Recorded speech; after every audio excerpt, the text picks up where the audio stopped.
respuesta fue, ese era el lugar que ustedes habían previsto, y la respuesta fue, nosotros nunca fuimos ahí. El proyectista. Pero entonces, ¿cómo aseguran ustedes de que allá arriba había agua si nunca fueron? ¿Cómo dan las coordenadas si nunca fueron? No, lo que nosotros hicimos, hablamos con los comunarios, y los comunarios nos dijeron que allá arriba había agua, y era un agua transparente, bonita, eso. Pero nunca fueron.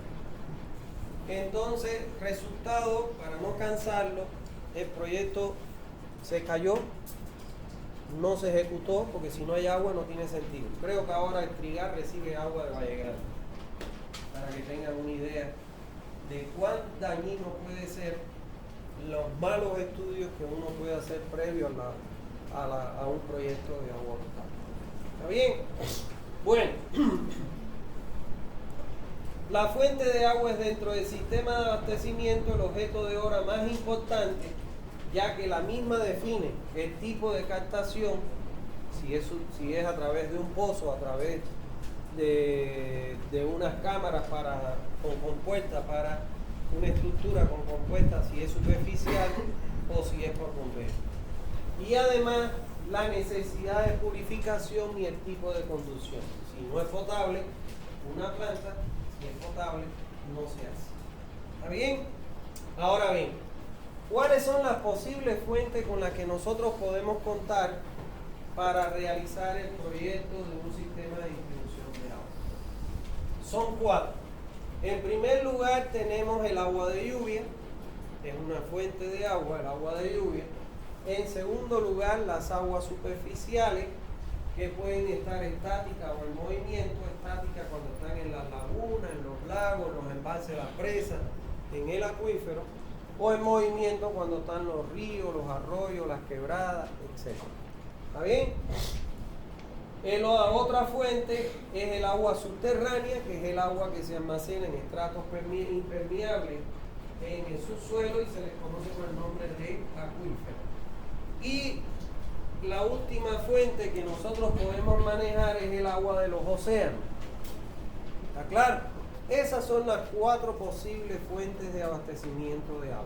Ahora vamos a ver las características de cada una de ellas y que nos va a llevar a decir que de esas 4 solo son 2 con las que podemos contar. ¿Está bien? Bueno, en primer caso, el agua de lluvia. El agua de lluvia es el agua más pura que podemos encontrar en la naturaleza. ¿Por qué? Porque el agua de lluvia es producto de un proceso de destilación. Es el agua que es superficial, que con el sol y el calor se evapora y asciende hasta la nube y se condensa formando lo que son las nubes. Y ese es el agua que cae o precipita en forma de lluvia. Es un agua destilada, es un agua producto de un proceso de destilación y es el agua más pura que podemos encontrar. ¿Dónde se contamina esta agua? Desde el momento en que cae la gota de lluvia, el agua es el solvente universal por excelencia. Y entonces, por eso es la lucha de los ambientalistas de no contaminar el medio ambiente, porque si no, desde el momento en que contaminamos con la industria, con los carros, los automóviles, etc., el medio ambiente, ya el agua desde que cae empieza a adquirir esos contaminantes. ¿Claro? Peor ya si la dejamos escurrir por los tejados o por las calles, se contamina cada vez más esa agua.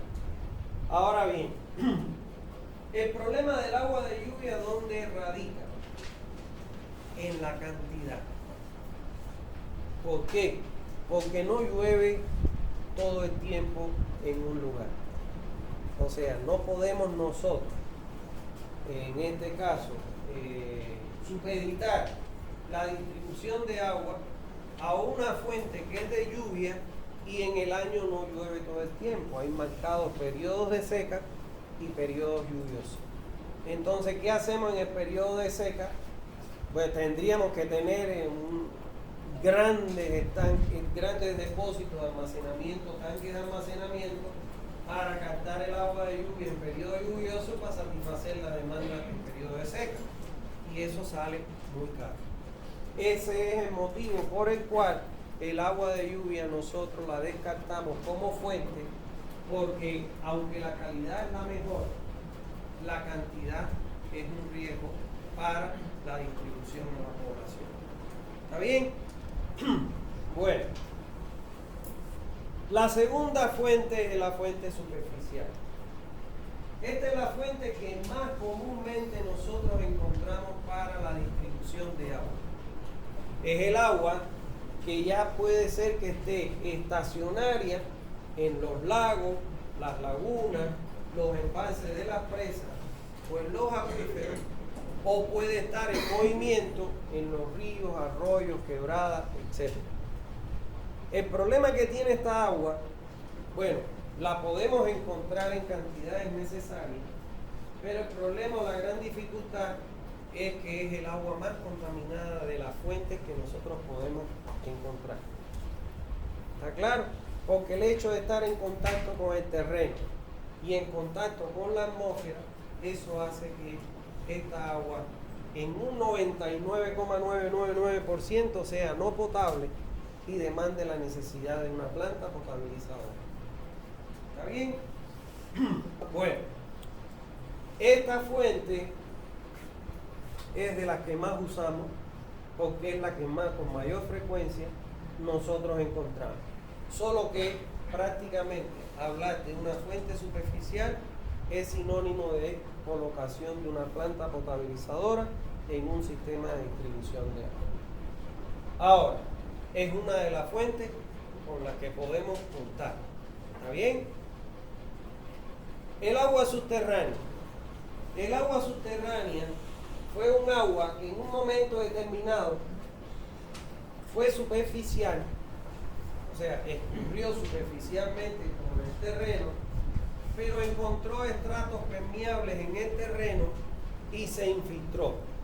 Durante su proceso de infiltración puede ser que haya encontrado en esos suelos estratos impermeables, generalmente rocosos, que permitan su almacenamiento, dando lugar a la aparición de los acuíferos. Esta agua subterránea es de mucho mejor calidad que el agua superficial.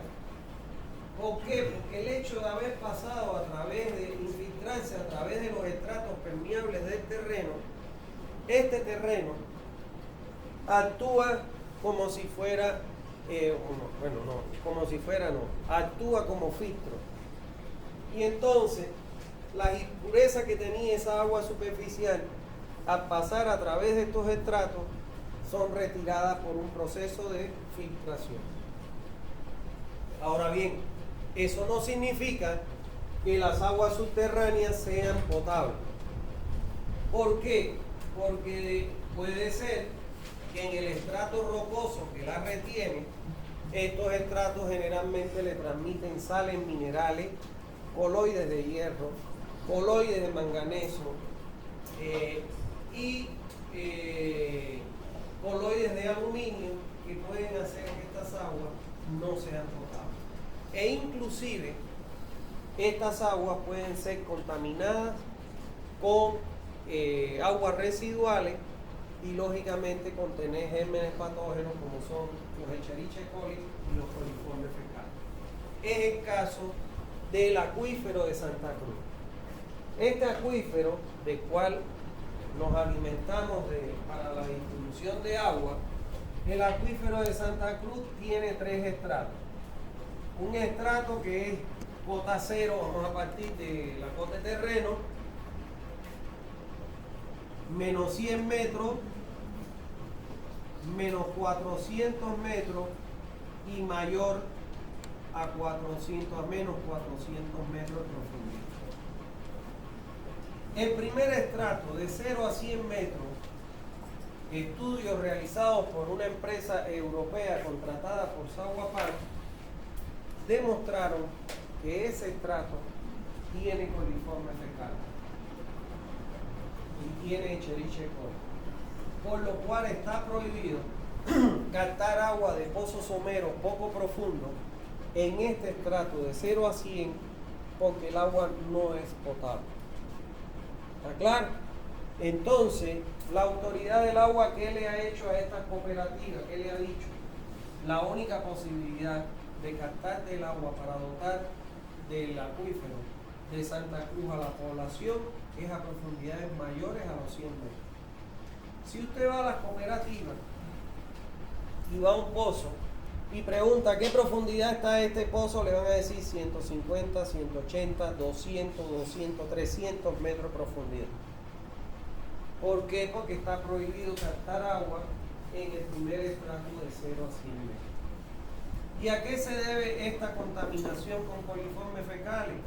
A la mala disposición de las aguas residuales en los tratamientos individuales a través de los pozos absorbentes. ¿Está claro? Entonces eso ha hecho que en Santa Cruz se contamine el agua.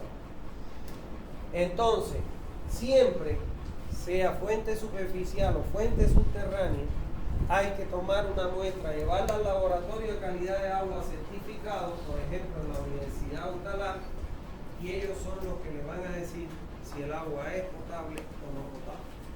¿Está bien? Bueno,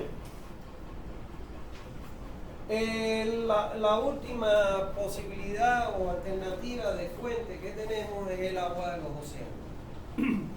El agua de los océanos es el agua de mar que conocemos. Esta agua de los océanos es un agua que tiene alto contenido de sal.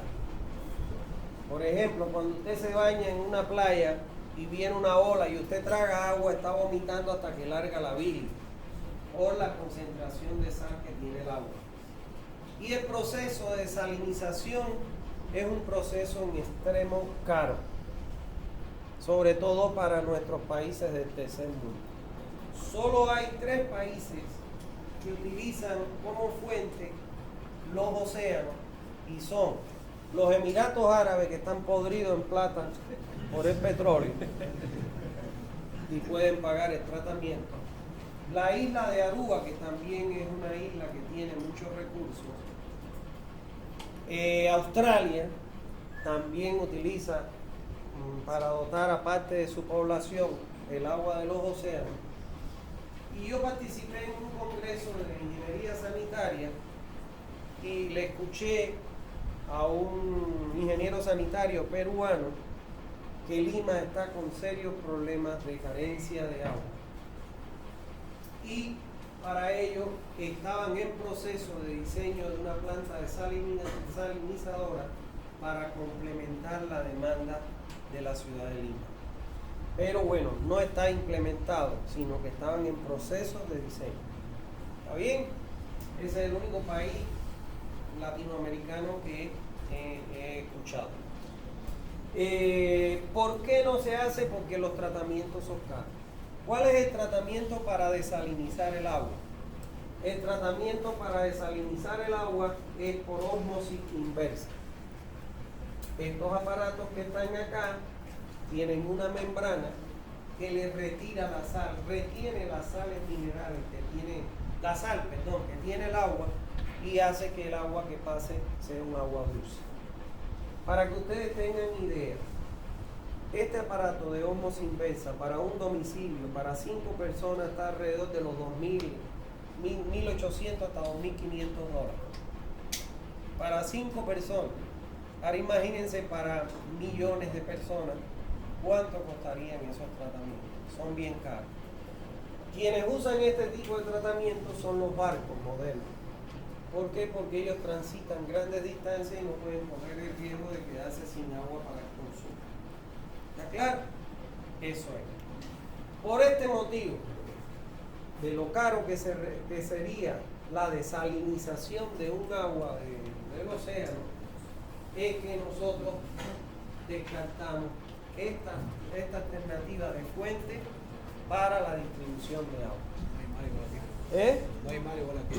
No, pero bueno, estamos hablando, pero ni aunque no hubiera mar, un espacio para un tubo se consigue, se paga y se consigue, pero el problema es que es carísimo, muy caro, en extremo caro. Osmosis inversa, ¿no? Osmosis inversa se llama. Por ese motivo, en el primer caso, el agua de lluvia, a pesar de que es la de mejor calidad. El problema pasa por la cantidad de agua.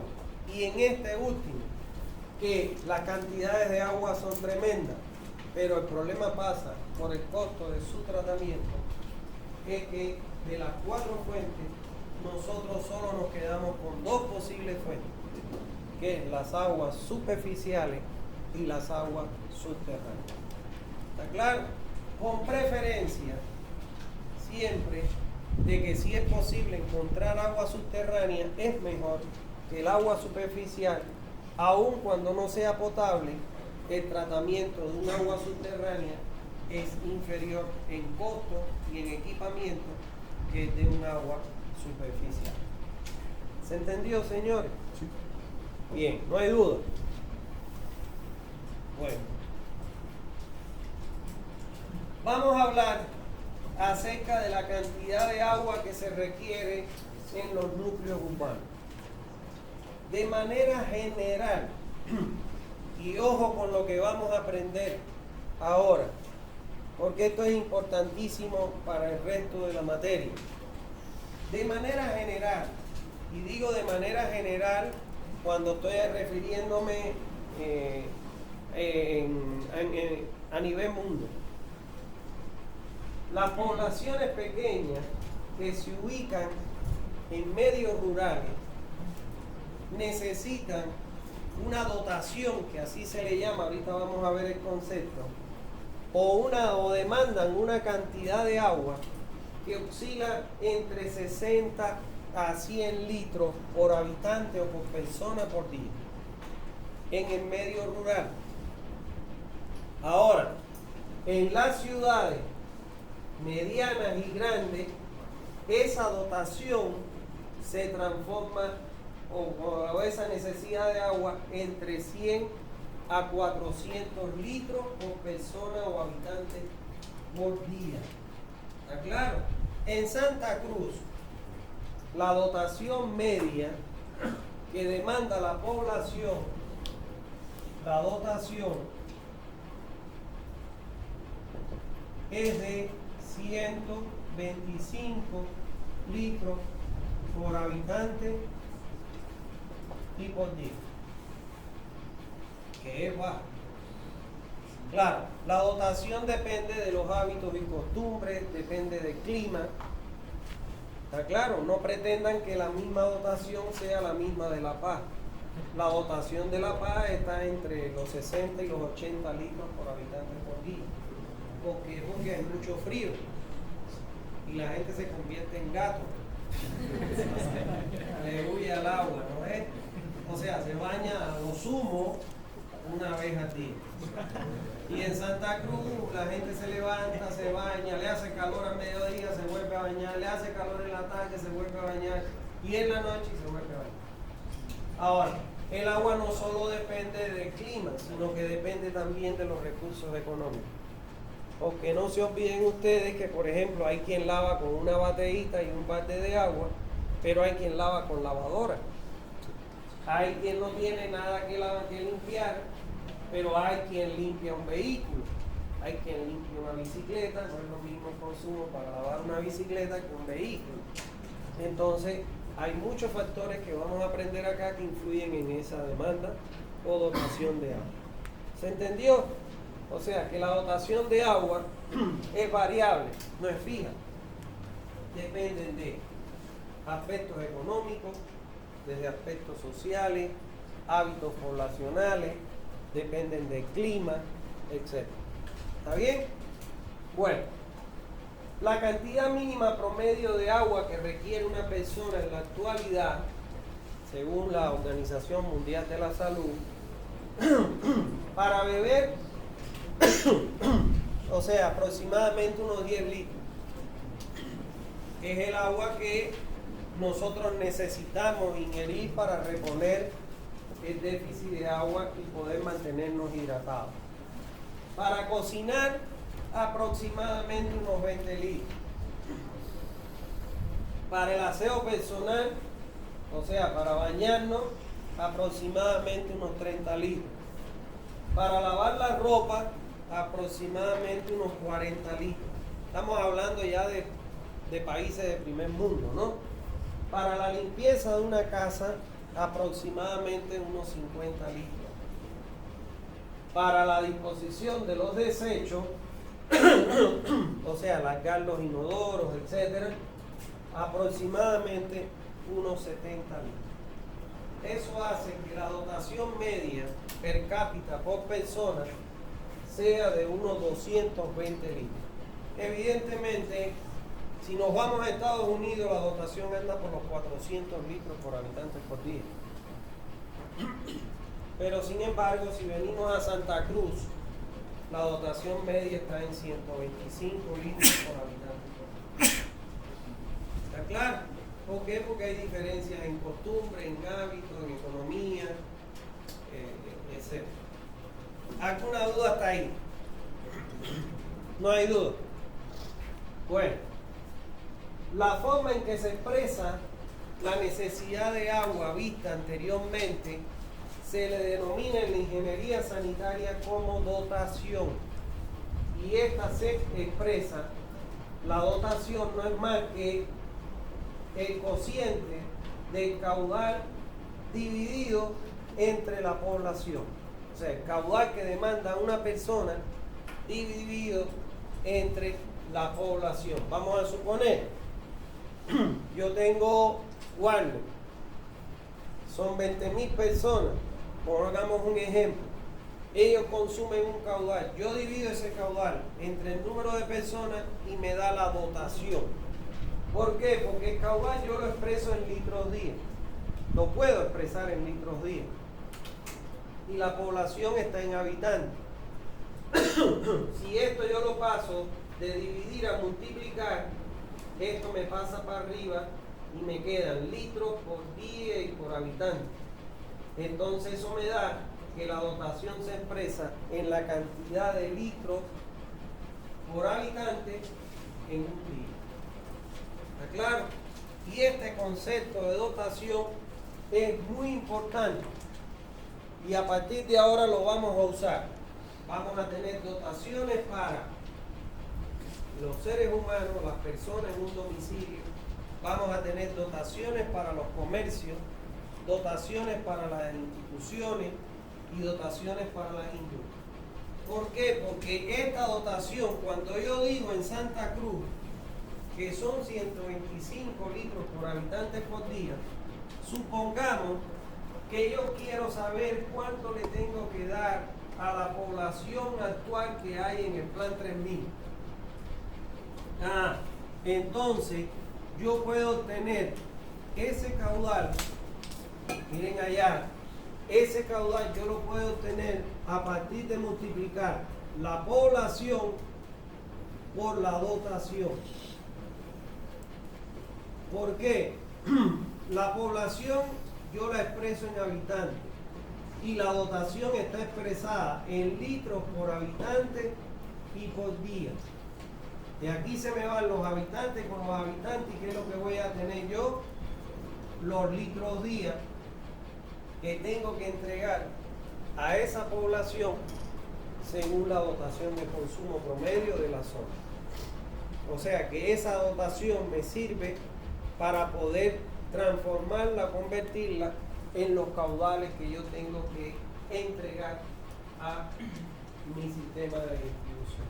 Esto que se hace con las personas en los domicilios, también existen dotaciones para los comercios y para las industrias y las instituciones, que vamos a aprender acá, a partir de los cuales nosotros vamos a poder estimar los caudales de diseño de nuestro sistema de distribución. ¿Alguna duda hasta ahí? ¿Dudas? No hay duda. Entonces, los estudiantes que no me contestaron porque se les pasó, porque estuvieron en otra cosa, vienen para que yo les dé la asistencia, por favor.